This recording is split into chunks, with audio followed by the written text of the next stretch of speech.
ఏం తమ్ముళ్ళు మీకు అర్థమైందా? ఇంటి దొంగల పనేనా? అతి కిరాతకమా? గుండెపోటు మరణమాది.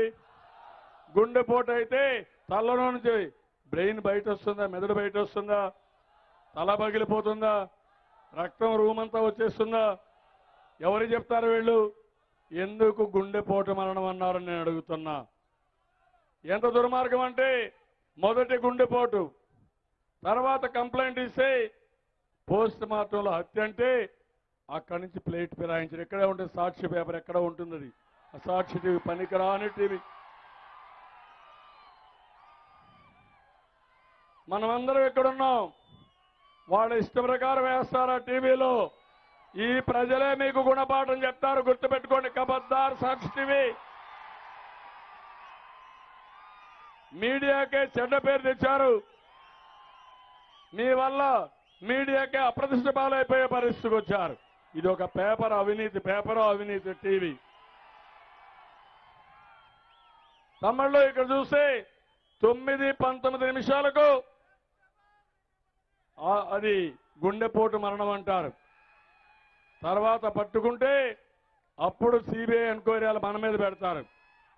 ఆ తర్వాత చూస్తే సాయంత్రానికి మళ్ళా మాట మార్చి మాకు ఒక లెటర్ దొరికింది, చనిపోయినప్పుడు కృష్ణారెడ్డి చేతిలోకి వచ్చింది, మేమే ఇవ్వలేదు, ఇప్పుడు ఇస్తున్నాం అని డ్రైవరే వివేకానంద రెడ్డి గారు ఆయన మీద రమ్మన్నట్టు ఆయన దాంతోనే అర్లీగా రమ్మంటే ఎవరన్నా కోప్పడతారా తమ్ముడు డ్రైవర్లు? ఆయన ఏదో రమ్మన్నాడు, తొందరగా రమ్మంటే ఆయన కోపం వచ్చింది, చంపేస్తున్నాడు కాబట్టి ఈ లెటర్ రాస్తున్నానని ఆ లెటర్లో సంతకం పెట్టాడు. ఏం తమ్ముళ్ళు నమ్మతారా? ఇది గౌరవమనా కాదా? మనిషి దగ్గర తప్పుడు లెటర్ రాయడం తప్పవునా కాదా? అక్కడి నుంచి మళ్ళా మాట మార్చి సిట్ వేస్తే నేరుగా కోర్టుకు వెళ్తారు, సిబిఐ అంటారు. ఇప్పుడు సిట్ నుంచి బయట సమాచారం చెప్పకూడదంటారు.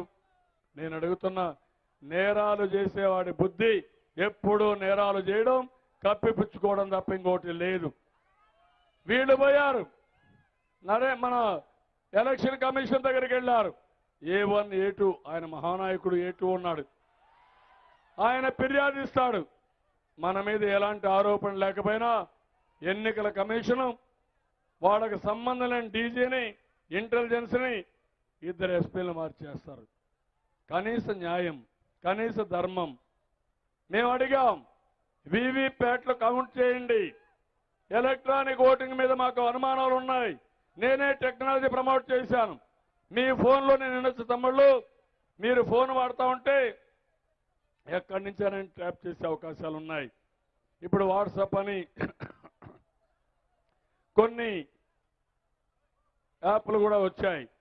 ఎంత వచ్చినా ఫోన్లు ట్యాప్ చేయడం సులభం, జాగ్రత్తగా ఉండాలి.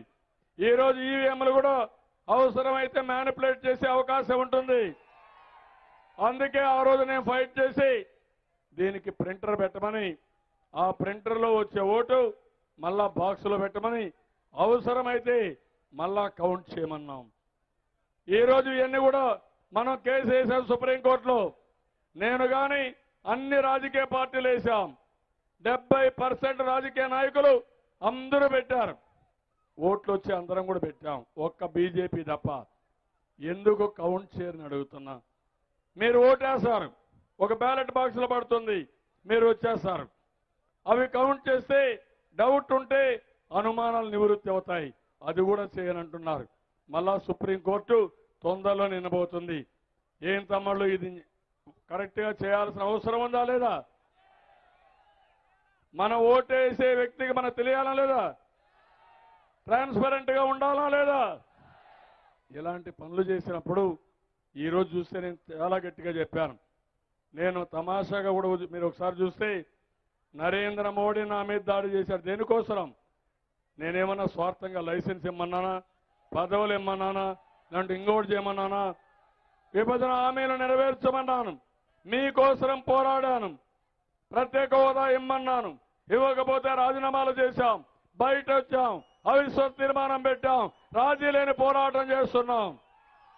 దేశంలో అన్ని రాజకీయ పార్టీలు కలిపాను. ఒకటి రెండు కాదు, అందరూ మన కోసం పోరాడుతున్నారు, మనకు అండగా నిలబడ్డారు. అలాంటి సమయంలో ఇప్పుడు మన మీద నరేంద్ర మోడీ దాడి చేస్తున్నాడు. నా మీద కాదు, ఇది రాష్ట్రం మీద, సమాజం మీద, ప్రజాస్వామ్య వ్యవస్థలన్నీ కూనీ చేశాడు. మీరే చూశారు సిబిఐ ఎవరి మీద వాడుతున్నాడు? నీతిమంతుల పైన. ఐటీ ఇప్పుడు కూడా స్పెషల్ స్క్వాడ్లు పెట్టాడు తమ్ముడు. అదేంటంటే తెలుగుదేశం వాళ్ళపైనే రైడ్ చేయాలి. వైఎస్ఆర్ కాంగ్రెస్ పార్టీకి మాత్రం రాజ్య మార్గం ఇవ్వాలి.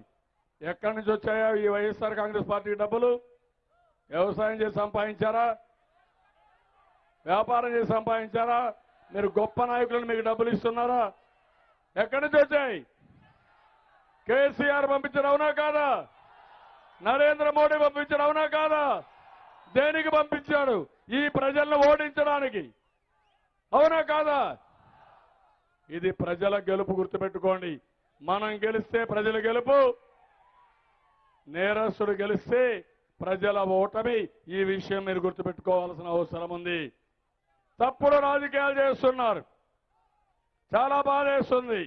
మీరు సహకరించలేదు నాకు, అన్ని పనులు చేశా. రైతులకు న్యాయం చేశా, డాక్రా సంఘాలు చేశా, పింఛన్లు ఇచ్చా. ఇంకో పక్క